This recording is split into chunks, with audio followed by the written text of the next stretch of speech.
Hello and welcome to Just Your Normal Misfit. I'm Ann Thomas. At today's episode, like always, is a reminder that inclusion is not a choice. It is not a checklist. It is something that is a part of our everyday. For that reminder, today we have in conversation with me Anjena Raghuram.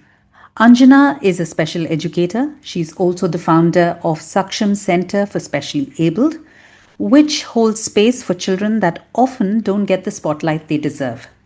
From working with children with autism, ADHD, and learning disabilities, she holds space for these children who haven't found the right environment to thrive. Anjena brings a lot of heart to her work. What we try to understand with Anjena is the role of a special educator. How do they help our children? And what they could do to enable our children thrive in this world that is not really designed for them. What is it that we could expect from a special educator? What should we ask them when we look out for support for our children? What realistic expectations I should have? And how we can together figure out a future where our children are able to find their space and voice. So let's get into it. Hi, Anjena. So lovely to have you here today on JYNM. Thank you for your time. Thank you for being here.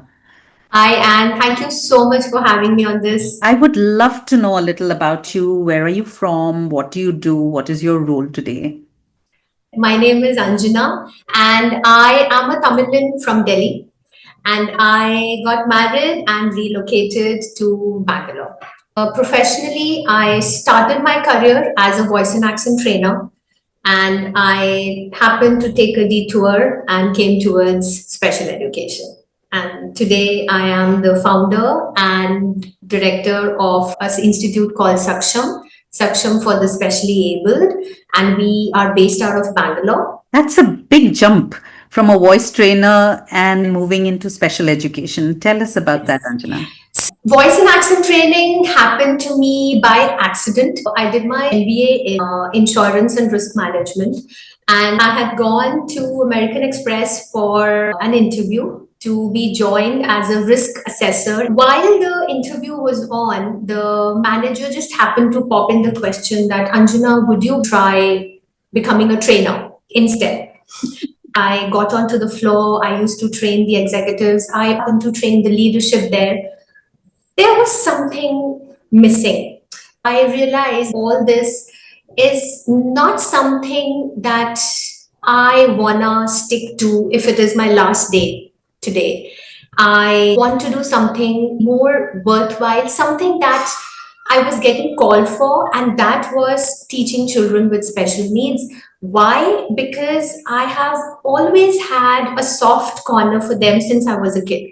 So, being born in Delhi, I have been surrounded by neighbors who had children with special needs. At that time, I did not know what the condition is, but every time I used to see the way they used to be dealt with, there were times when the child was just hushed away. That did affect me, and I wanted to help. And after owning that skill as a trainer, I realized that I can use this to teach them. I was very clear that I want to be a teacher because that is the road to empowerment to them. And that's how I took a detour. I resigned my job. I did a course in hearing impairment, that is a diploma in special education, and it's a RCI recognized course. And I did that. And after that, I've done a couple of other courses so that we can take care of other children with diverse needs. So today, when people come to Saksham, we cater to almost all the children with diverse needs except for visual impairment, because that is one thing that I still have to learn. I find your choice of word Saksham very interesting. Saksham stands for being capable. Explain why you chose that for your center. Saksham was the instantaneous word that came in. And as I have worked with these children, I have realized that they already are Saksham. My job as a mentor, my job as a teacher is to make them realize that capability in them, which is probably ignored or which is probably hidden because of various other factors. And coming here, the only thing that we do is peel off those factors layer by layer and make them realize that you have it all. We are just giving you the realization that you have it all. My understanding of the word special educator, what I see from the world is very complex, right? It's either a magician who will fix everything, or it is someone who will just teach my child how to read and write. What or who is a special educator for my audience? That's a good question. The first thing, a special educator is not a tuition teacher. That is very important for everybody to understand. When you say that, this person is a special educator, this means that person is trained, qualified to teach children and adults with special needs. Now, when we come to teaching, it is not just reading, writing. We also work on your life skills. We work on building your emotional well-being. We work on building your confidence, on your self-esteem. It's like, working together with the parent, with the teacher at the school, and giving the child a holistic development. Now, thinking that I have got a special educator, that person will take care of everything, it never happens. Because, see, here, like I can talk about Saksham, we give a 1 hour session. Now, for some children, it is every day. For some children, the number of days vary. But the supplemented education or the supplemented support has to happen at home. Because if whatever is being taught here is not repeated at home, the efficacy is not that much. Or any educator alone can do only this much. But if the parents also put in the effort, this much will become this much. And that's how progress happens. Yeah, it has to be understood that when you come to a special educator, that person is going to work on skills. For example, a child might be in grade 2 or grade 3, the chronic age. However, the child's academic level, or maybe the child's oral expression level or the language level, is not grade 3 or grade 2. It is probably grade 1. Now, a tuition teacher is going to work on grade 3 because the tuition teacher is going to focus on finishing the syllabus of grade 3.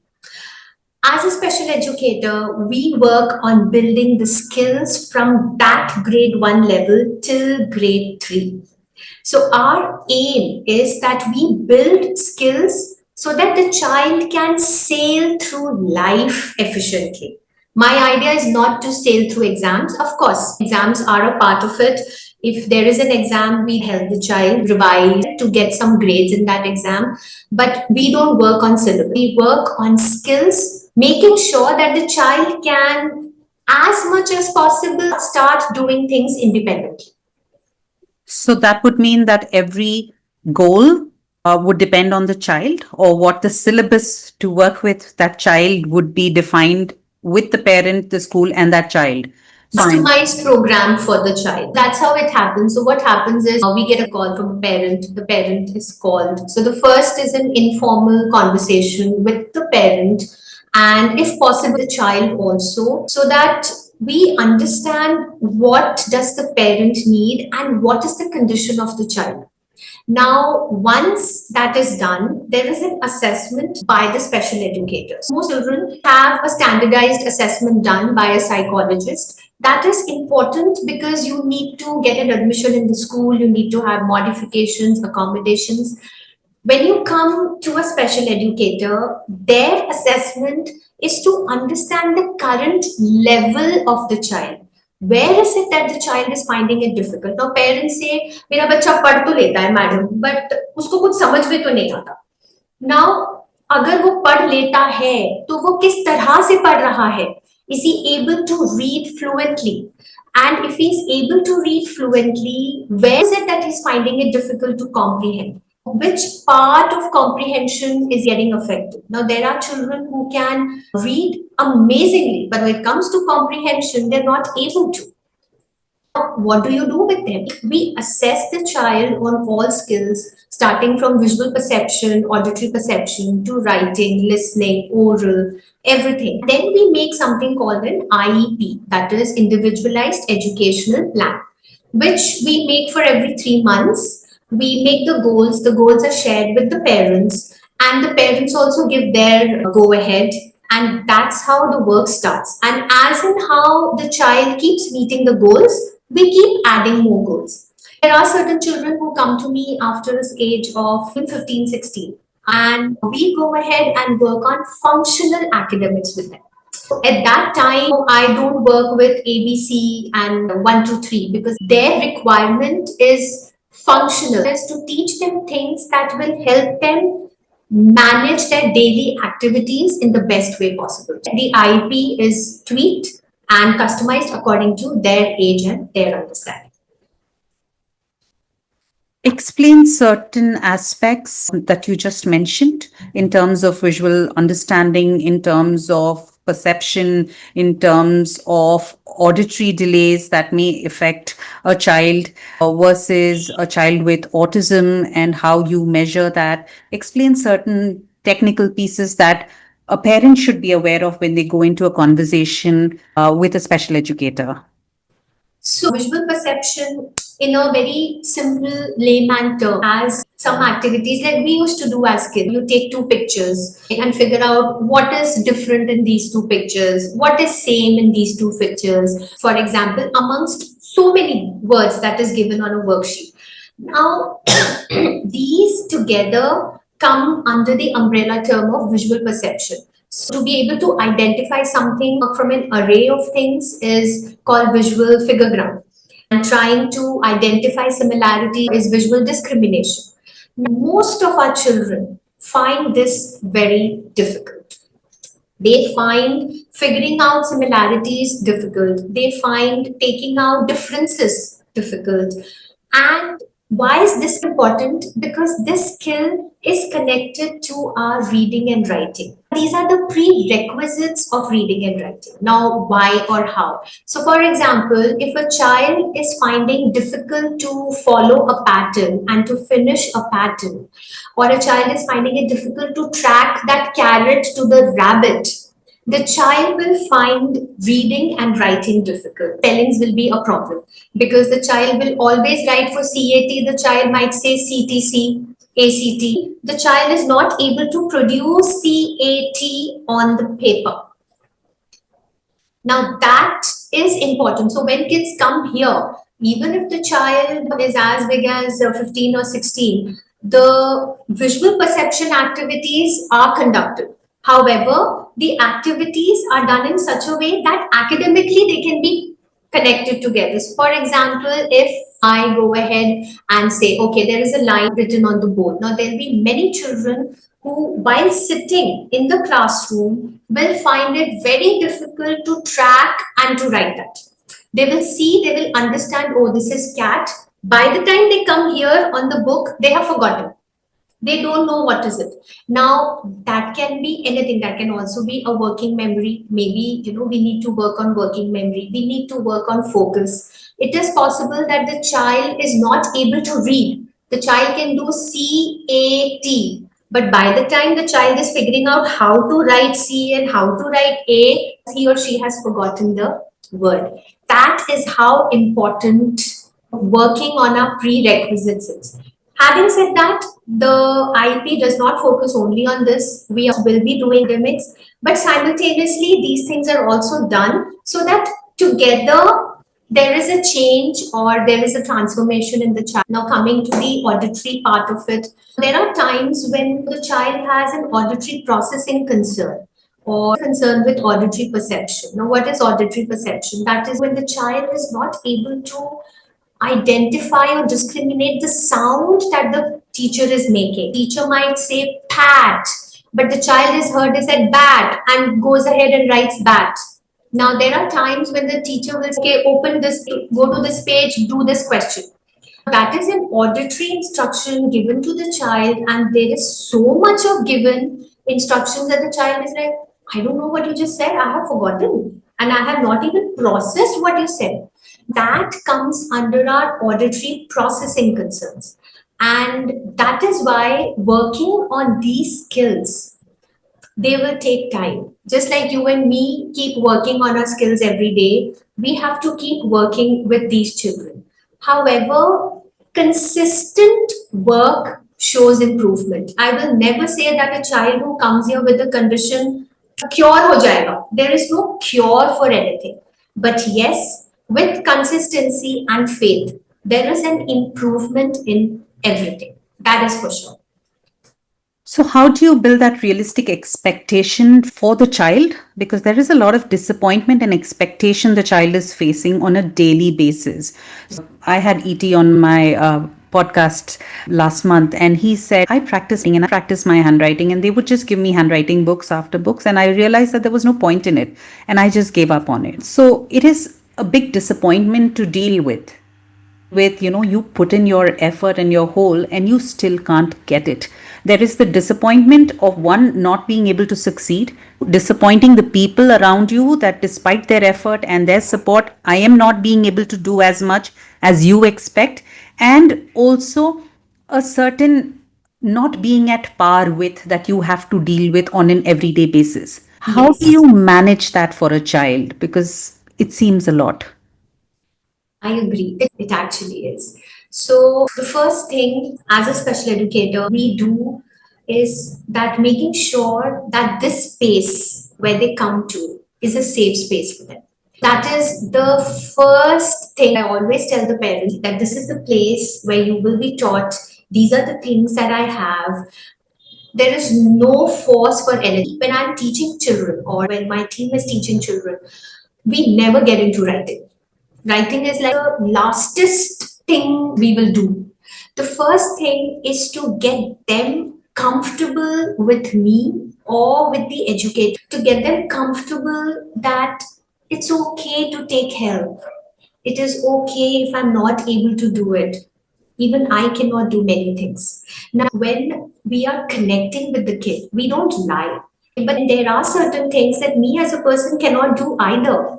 And I share that with the child. I tell them that, see, there are certain things that Anjana also finds difficult. And it's okay. We will work together. And we always start with simple things, something that the child knows already. So that is one way of building and boosting their confidence.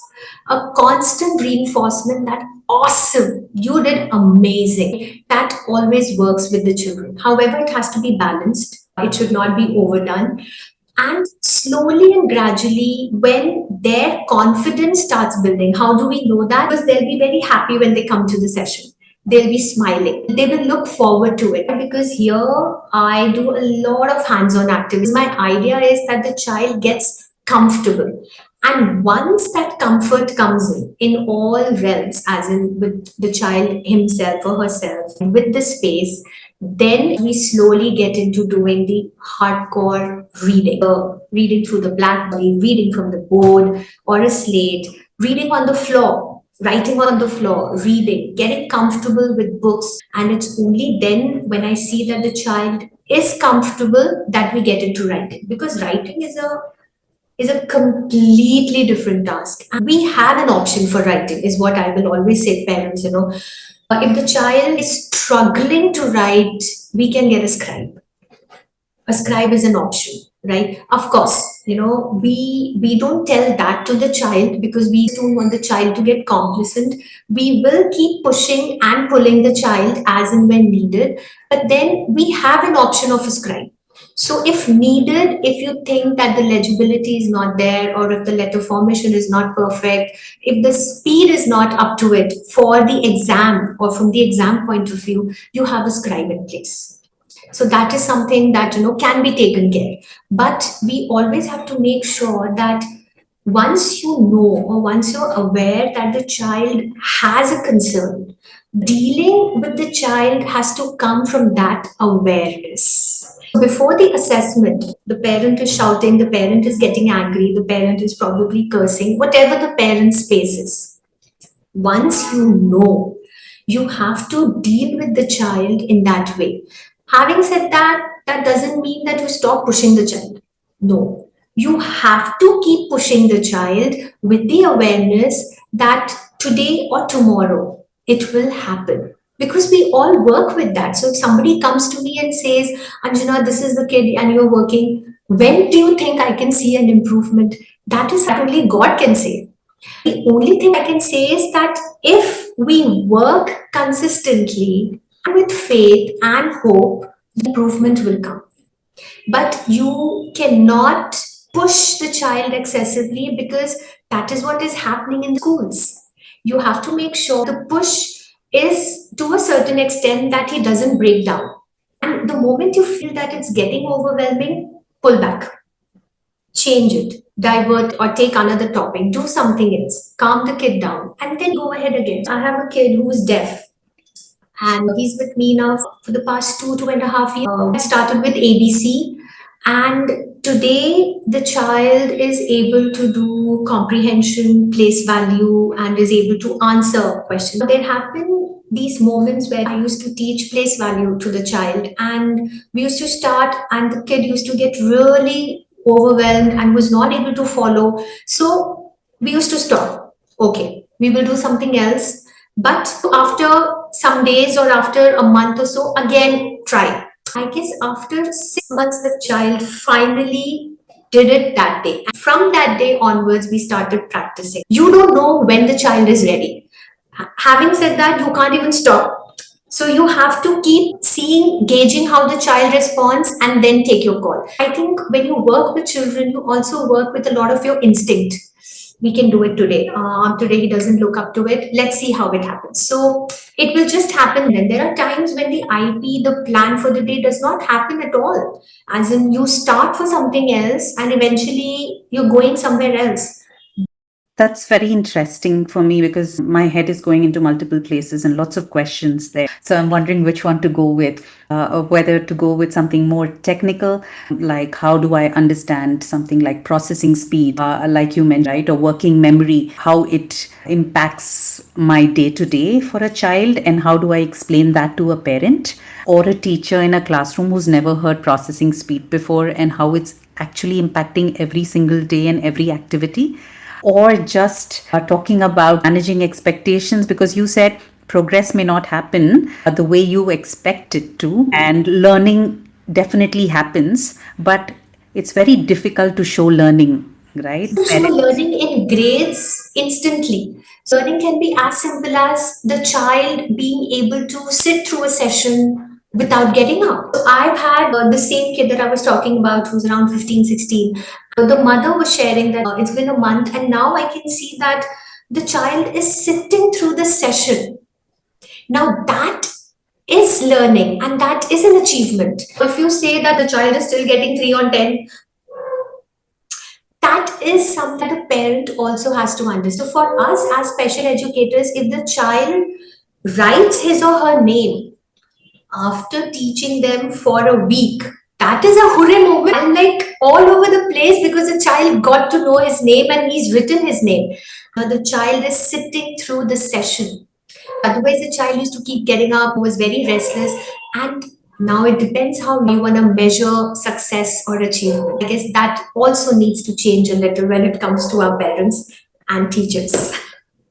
Who is the most difficult there? Is it the parent, the expectation from the school, or the teachers? The child's need to rush and fit in. Who do you find is the most difficult to convince? I think it's all of us, Anne. Yeah. It's all of us. I can never blame one person because society is we all. Yeah. Right? Now, why are the schools running? Because we as parents are there. We are there. We've put a child there. We want the child to get the best of everything. We want the child to go to. As a parent, it's like, Arey, you are doing such a big thing and your child can't even read ABC. Kya fayda aisi naukri ka? If your child can't do this, gone. So I have built in the pressures in the parent, and the parent is going to rub it on the kid. The kid is struggling. Now I can't even blame the teacher because the teacher has so many things to do. The poor teacher is doing everything in the school. And he or she has to manage, say, around 25 to 30 students. Sometimes they have a co-teacher, sometimes there is no co-teacher. They are following a much more stricter regimen than anybody. You have to finish the lesson plan to the T. You have to do everything to the T. Where on earth does the teacher have the time to do anything with that kid? Now, what happens is if that child is falling back, the teacher probably is trained, not trained, but then the teacher might not have time to sit with that kid. The school is going to pressure the parent, ki, your child is not able to meet what to do. You please take the kid out of the school. And it's very true. Today, also, in spite of whatever rules and regulations we have schools who say, I'm sorry, I'm not going to take your child. And there are schools who take the children purely because, it's good for their name. They don't take it because they want to work with the kid. They take it because they're going to get money. So we all are somewhere responsible. And see, my job is not to change anybody. My job is to focus on me and my work. So when a kid comes to me, the first thing that we have to do is tell the parent that give time and you will see the difference. Don't rush. See, because once the parent has the assessment and has already come, there is still in that tiff of acceptance and denial. That thin line is still there. They are helpless in their own way because for them, the only fear is what will that do after I go? That is the only question they have. You have to start working with the child today and work with the child at the child's pace and at the child's level. If we are talking about the stress, the entire education system needs to go through a 360 learn for that. So, it becomes easy for everyone. True. So I think our education system is a completely different conversation that we go into. Yes. But going back to my previous question, if you could explain how working memory also impacts a child and what it means for a parent to understand, yeah, there could be a working memory problem, there is a processing speed deficit, and how do we work around that? So, as a parent, you might feel that this kid has forgotten. Now, there are certain children who have it inherently in them, the wiring is such, but most children today are getting it because of excessive screen time. And now that I have this platform, I definitely would want to say that please do not give phones to children below 6 years. It is very, very important. And if you want screen time, let it be on the television, let it be rationed 10 or 15 minutes, not more than that. Because what happens is, for example, I have a phone and I am constantly surfing. So what happens to a young child? This is not working memory. This is the effect of the screen, how it is affecting the working memory also. Human brain is structured for a routine, for a certain kind of a structure. Now, when you keep seeing the screen, you are telling your brain that everything is happening right now, and there is no way that the child is getting any space to talk or to do anything. Having said that, what happens is the focus is so much in there that the child is not even identifying any other sound coming from that side. Because of that excessive visual stimulation, the wiring of my brain has changed. Brain is not able to discern, not able to identify any other sound in the background, which is not good. Because there are people who are shouting Anjena, Anjena, Anjena, and I am not responding because I'm completely cut down. Same thing happens in the school. The child is sitting in the classroom, the child is used to everything quick, quick, quick. Tuck, tuck, tuck, tuck, the reels are going, tuck, tuck, tuck, colors are changing. I want it that quick. But of course, school is not like that. The teacher is going to enter, there is a structure, attendance, everything. Open the book, do this, take out this page, start writing. Everything as per the child's brain is very slow because the child's brain is wired for something very, very different now. So now child is not able to focus. The child does not know what the teacher is saying because my brain is now used to that quick stimulation that my brain is not getting now from the teacher. And there is a major disconnect and I'm not able to focus as a child. And I think it can go ahead to many other repercussions like getting fidgety, getting hyperactive, and that is coming out of the anxiety that I'm not able to focus, I don't know what to do, I'm not able to sit, I don't know what to do, I cannot understand. And then the teacher will say, this kid is fidgety, this kid is hyperactive, this kid doesn't focus, purely because of the screen time. So, just to go back to where you finished in terms of the screen time and the inability of a child to focus, right? Now, it is a potential threat. The amount of media that we are dealing with, the fact that little children have mobiles in their hands, is a problem for the wiring. Having said that, when you have children with LDs or learning disabilities and ADHD who are already dealing with something more, it is not simply a screen time. I'm looking at the other side of the coin where they are blamed for certain things, or you make little of their problem because you just say, oh, it's screen time, and if you shut and then it's all right, so there's the other side that always brings screen time as the problem to everything, while Yes. there are real challenges that these children are facing. They get camouflaged or they get undermined because of our over focus or hyper focus onto screen time. How do you balance that, or how do you know as a special educator this is not a matter of just screen time, this is a real problem with ADHD, with focus that has come in? See, the damage that is done with screen time or without screen time can be assessed by the psychologist, right? When you go to the assessment.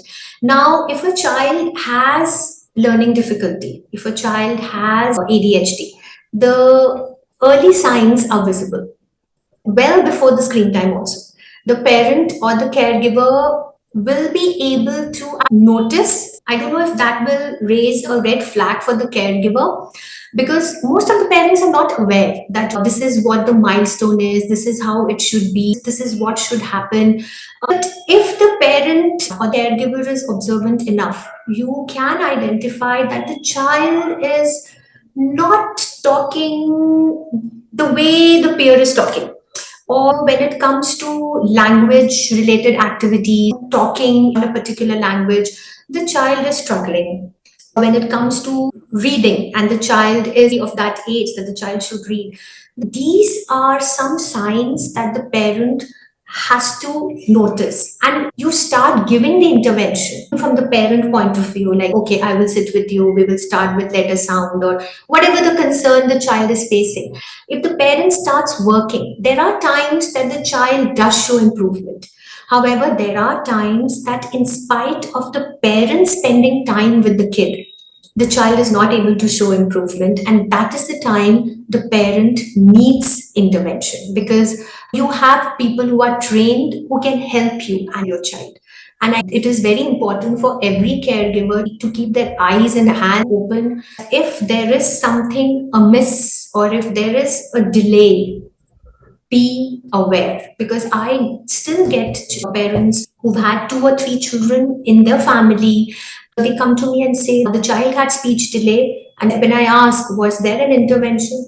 नहीं, मतलब हमें लगा वो बोल लेगा, मतलब late ही है तो क्या हुआ, in my house the grandfather spoke late, grandmother spoke late.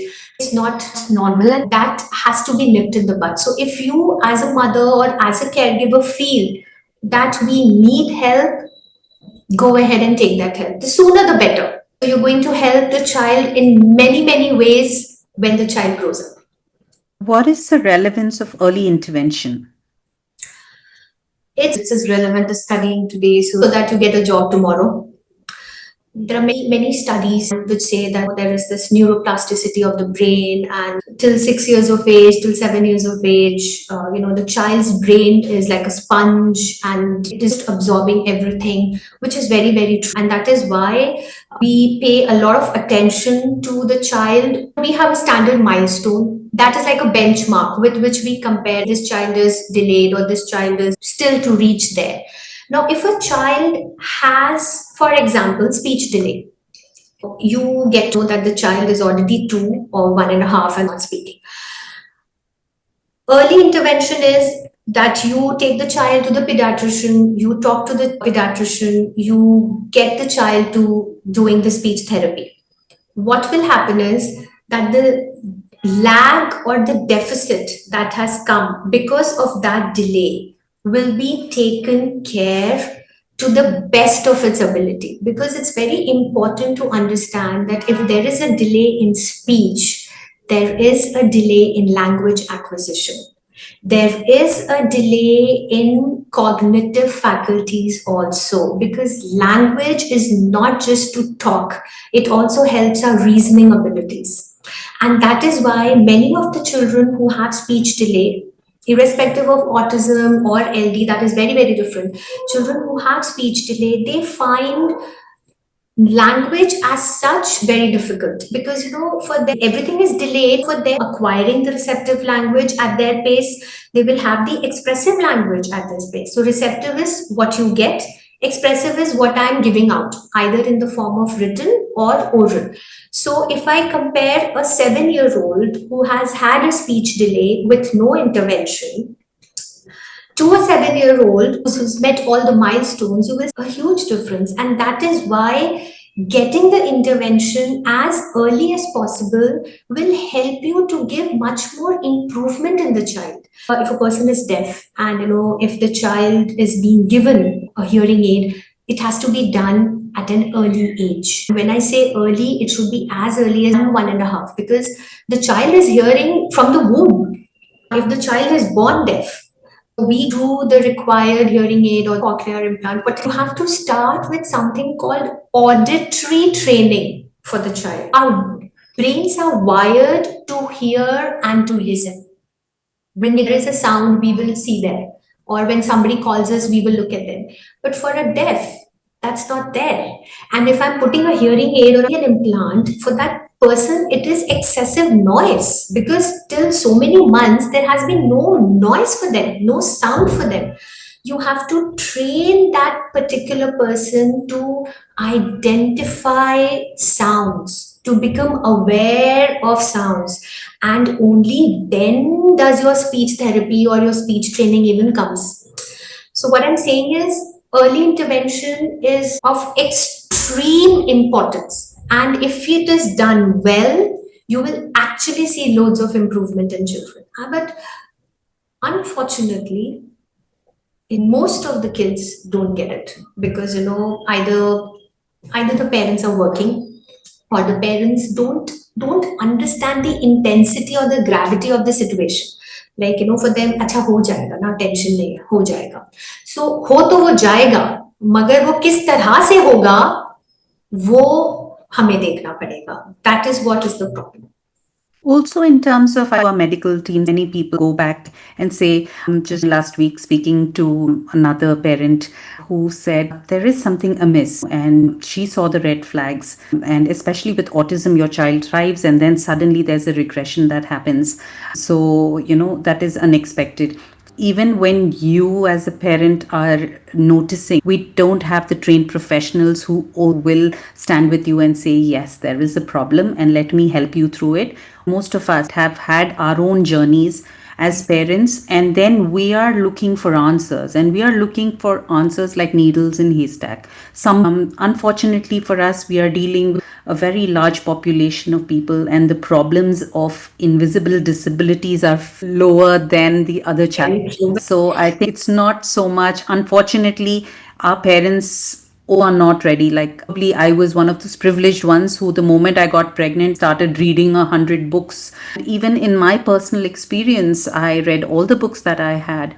And in my second delivery, I had a condition where my BP was high. There was a protein in my urine and all of that. And it was a clear sign of eclampsia. But I missed it. My doctor missed it. And only because my dad was there and he said, yes, her grandmother passed away of eclampsia, did everybody's, bell started ringing. Otherwise, despite it being 50 years ahead, we are still in the same space where we don't expect these things to happen to us. True. I think somewhere we also become arrogant. I have seen many cases. But then our experience takes over our hunch.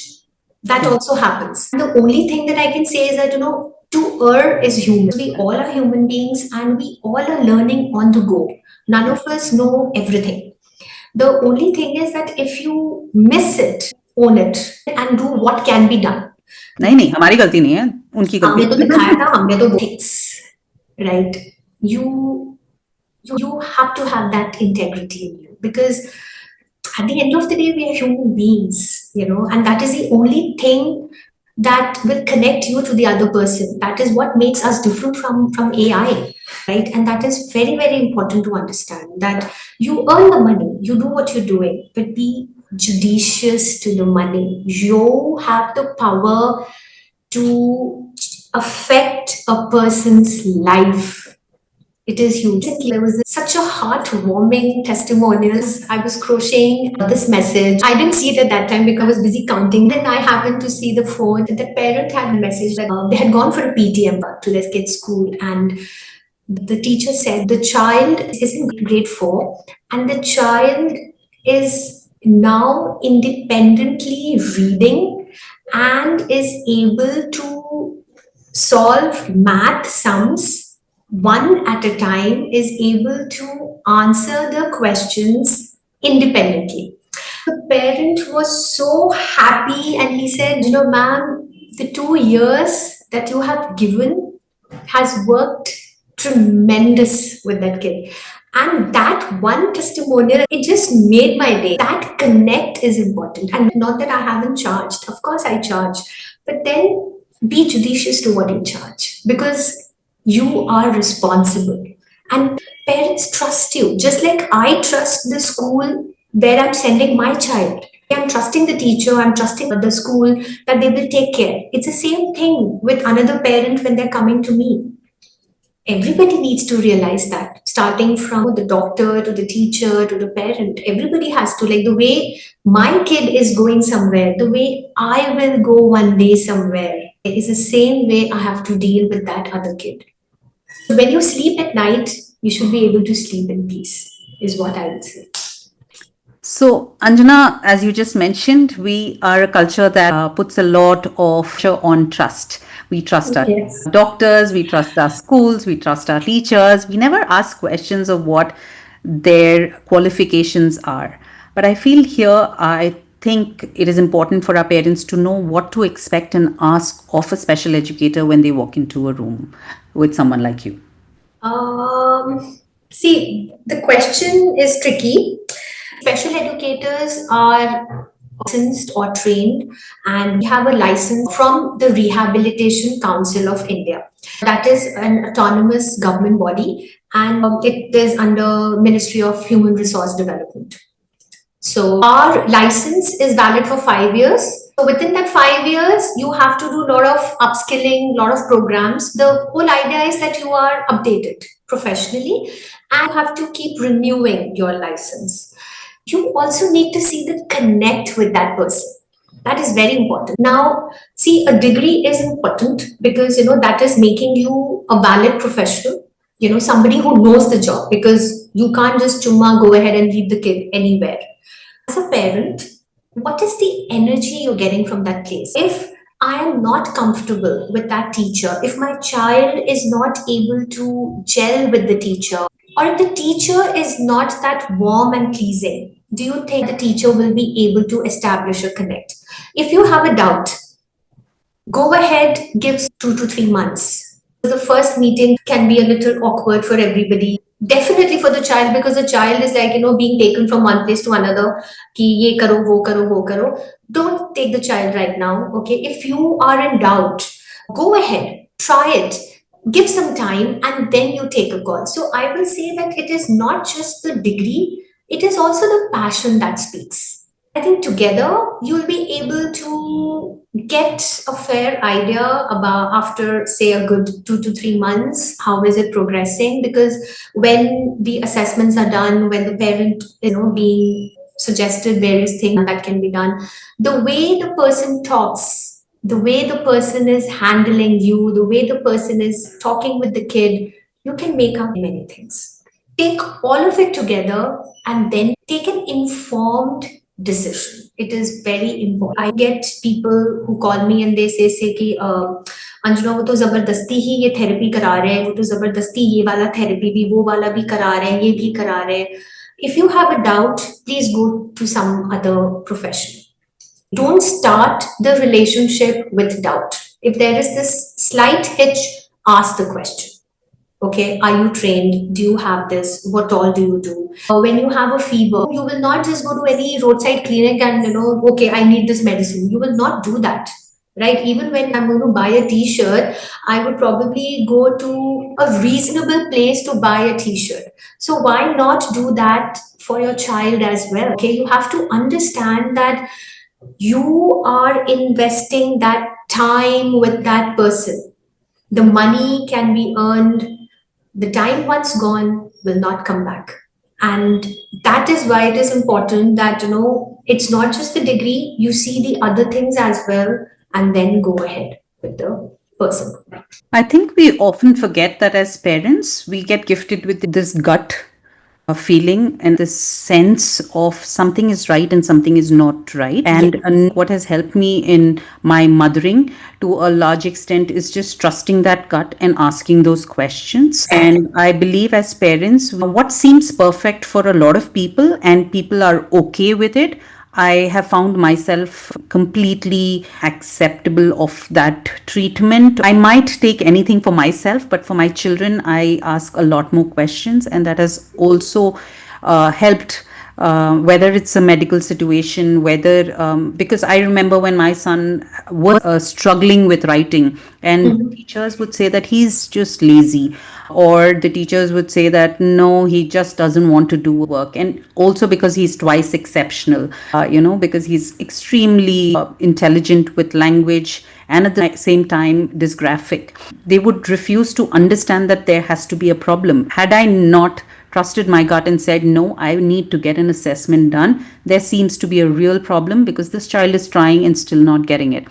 At some point, we have to trust our gut when we talk for our children, and I think we need to just advocate for our children like mad. Yes. Till we get the right person. And we often get very worried about people, log kya sochenge ya wo bura maan jayenge, how do I say no to something. I think taking a course is more important, and what is more important is my child.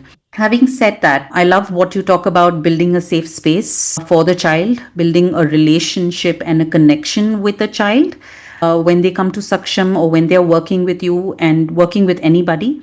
I love what you say about creating specific goals for every child that is intuitively different from one child to the other. And it is not about meeting goals of the school or the curriculum, but skill based goals so that the child is holistically connecting to the world that they are going to be a part of and ready for when their parents are not around or the support systems change.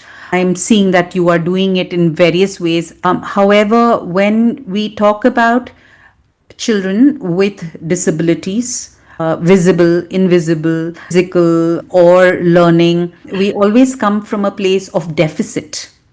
The approach is I will get them up to speed, I will make them better, I will fix them. Why is that a problem?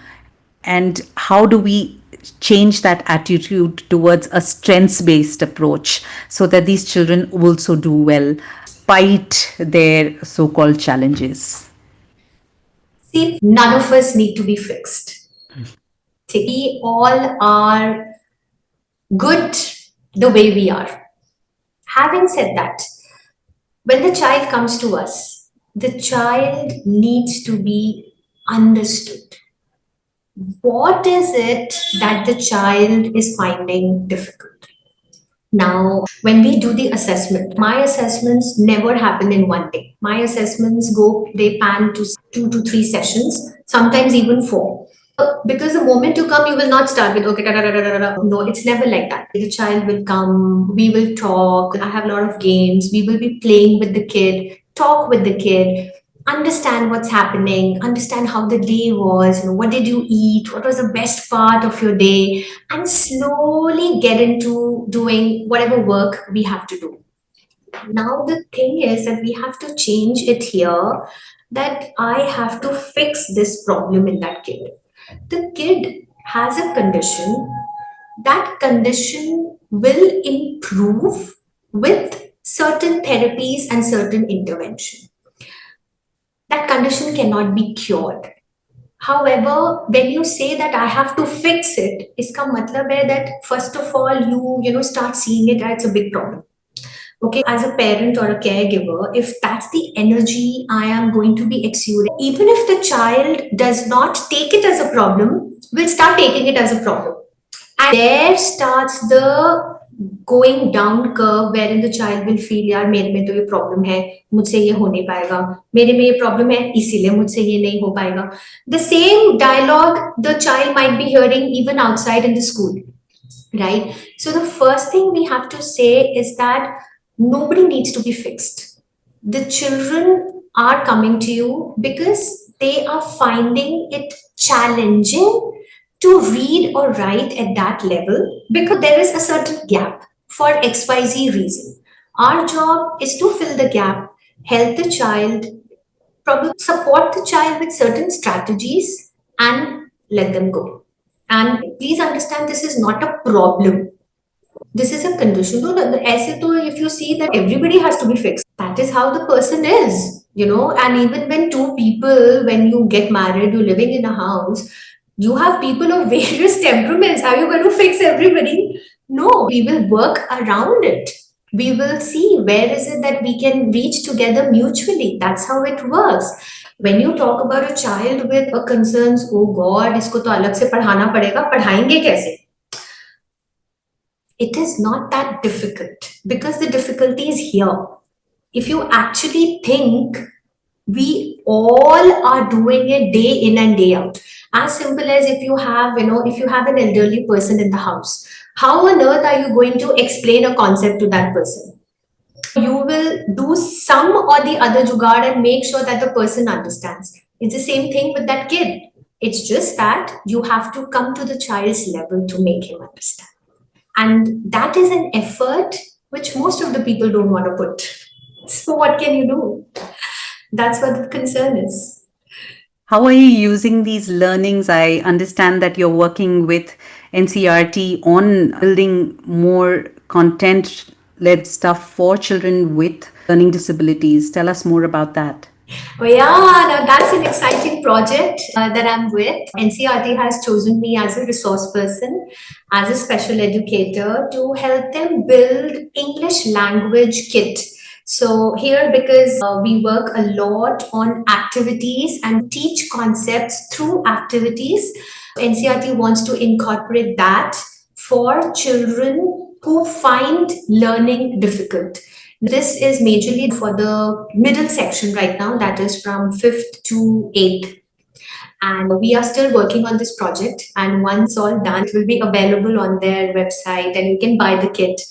And yeah, it's actually interesting. It's a very proud and humbling moment. It makes me feel very, very happy about the work that I do. Yes. Especially because when a system starts accepting and acknowledging the challenges of the students, and you see that across different curriculums. Of course, IGCSE and the international boards have been ahead of times, but now to see how much effort CBSE, ICSE has been putting in terms of training for their faculty, in terms of recognizing these differences, it is a fabulous move. And it's very exciting, even for me. My parents are part of schools, my family is part of schools, and to see them also talk about inclusion and neurodivergence is very, very exciting for me. That is the one vision that I had started Saksham with, saying that every child can thrive provided you give the opportunity, right? If you give them that foundation. When NCERT had given this project to me, it was like living that dream. Now it can be taken to places, to areas where people can't come to us. There is some way that we can reach them. So that is a happy moment. What next for Saksham? What do you plan? Definitely, we plan to become bigger. We want to open branches. We are talking about trying to have it a little more holistic. So, like here, as of now, we are providing academic intervention, we provide mental, I would not say mental health, but it is a part of our curriculum. When we work on self confidence, we work on building self esteem. We are looking into, tying up with speech therapists, with OTs, so that the parent can have everything under the same umbrella. Things are in the pipeline, so let's hope for the best. Fingers crossed. Now that you did mention these therapies, I have to jump in and ask if you can explain to our viewers simple things like what is an occupational therapist and what do they do versus a speech therapist. Yeah, so when we talk about therapeutic intervention for children with special needs, it's like you start giving it from every angle. When you talk about speech delay, so you will go to a speech therapist. Now, what does that speech therapist do? A speech therapist works on language development. It is a huge thing. When a child is going to a speech therapist, the child is not just understanding sounds, the child is also working on oral motor, the child is working on articulation, the child is working on language development, and it also has to be supplemented at home. Many parents I see, they don't know, or probably they don't want to, but most of them who've come to me, they don't know that whatever therapy, whatever questions, or whatever activities the therapist is doing at home, you have to do it here as well. It's not talking to any regular kid non-stop. How is it that we will build language? The same way you have to keep doing for your child with neurodivergence, just that it has to be a little more, because they will need that little more effort.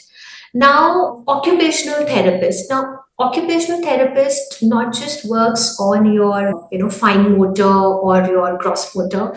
They also work on something called sensory integration. If a child is finding it difficult to sit and write, okay, the child is doing this, the child is doing this, the child is wiggling, doing all this, you have to talk to an occupational therapist. Why? Because when I say sensory processing, whatever input you get from your five senses, your eyes, nose, whatever your five senses are. Now, the brain will receive the information and will help you give the output. Now, what happens with children with ADHD many times is that there are children who will seek movement. Even when they sit, they'll be doing this constantly, and they will keep running around. They cannot sit in one place. For such children, giving occupational therapy, when it comes to helping them and helping their body understand movement and to process it in the appropriate way, is very important. If that is not done, the child is not ready to sit and learn. And when it comes to writing, also, you need something called a proprioceptive input. That is coming in because my posture, my writing, my sitting, everything is taken care by the brain, by the vestibular sense, by my proprioception. The OT can assess that the child needs therapy for this particular sense. Along with that, you will see that the child is able to show you a lot of results, because trust me, even when it comes to speech, you need sensory integration. Without that, even speech therapy will not work. And that is why there are many children who've been going for speech therapy for ages, but then it's not working because sensory processing is not coming into place. So, it has to be together. It is very, very important. Behavior is nothing but communication. That is something for us to understand. However, there are certain behaviors that need modification. And that you need to go to a behavior therapist. And you have to make sure that behavior therapy or counseling is not just for the kid, it's also for the parents, or is also for the family, because sometimes there are certain things that we are doing unknowingly that's triggering that behavior. And that understanding will come only when you go to a behavior therapist. So these are the various therapies that most of the children, yeah. Okay. So, sensory integration is one of my It is very interesting that we do not realize how we interact with the space that we are in and how certain things impact us. So some of us are sensory seeking and some of us are sensory averse in terms of touch, in terms of smell, in terms of taste, in terms of everything, and how these kids are so, or most kids we don't even realize are so sensitive. We keep forcing our children to eat certain foods or wear certain clothes. Uniforms are such a big problem. Wearing socks is so difficult for certain children, but they are forced to do it. Food is a big issue in my home, for example, was a childhood challenge for me. And how these senses impact us, and we just have to suck it up because people around us don't understand or Yes. don't even acknowledge that these are challenges, and you are belittled for that. Some of us would say first world problems. But these first world problems become a large part of us. My niece gets very upset with the tag, Yeah, that is and this also is for neurotypicals. correct. It's not just for children or adults Correct. with special needs, it's for neurotypicals also. This is bothering me, and it's only going to get worse because our grandparents and parents had places to run. They used to touch mud, work with sand and soil, and touch grass regularly. They had places to go, used to get your hands dirty. But now we have a range of children who are growing up in these buildings, never touching soil, mud. I would hate to get my feet dirty at some point, and that translates into something bigger later. Yes. And then we wonder why. Sensory integration, thank you for touching on it. It's something I keep telling everyone as to please don't send your children to school so early unless you're going to let them play for a lot of time, right? Very true. And that is also something that we do here. So, like a lot of my activities do have, a part of sensory input in them. So as simple as, we have it in down south. We have it that, we call that Vidya Arambham. The Vidya Arambham is done on rice. Yes. Yes, and that is nothing but such an amazing sensory input for the children. Today you have so many play areas where you have flax seeds and you have beans and so many things. The whole idea is to give them that calmness. And Yes. trust me, it works here when we use those pasta, those pasta rings and all we'll use, and we'll have activities. We use kinetic sand. It is so calming for the children.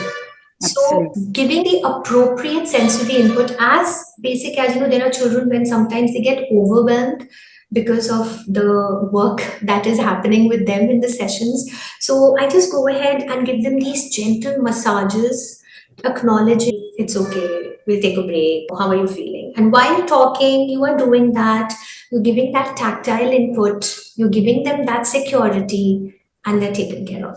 Lot of Instagram pages like yours, in terms of Facebook pages that you share, there are a lot of occupational therapists who give you little tricks of certain exercises that help understand what sensory integration is lacking or what sensory seeking looks like for True, various children. true. It's Yes. lovely to have people and resources like you to help parents understand what we may actually be missing in our lives. It doesn't matter whether it's neurotypical or neurodivergent. All children need to have a lot of play and movement and activity and understanding and safe spaces to grow up in, and people who connect with them.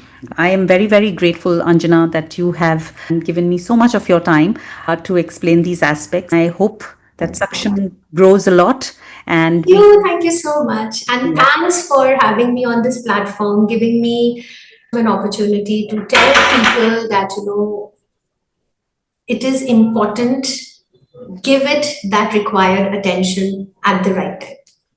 absolutely. And I'm sure this is the first of many. And I will have Indeed. lots more questions and coming back to you. And I hope to receive the same time and energy from you. Thank you so Absolutely. much, Anjana. Thank you very Thank much. you so much.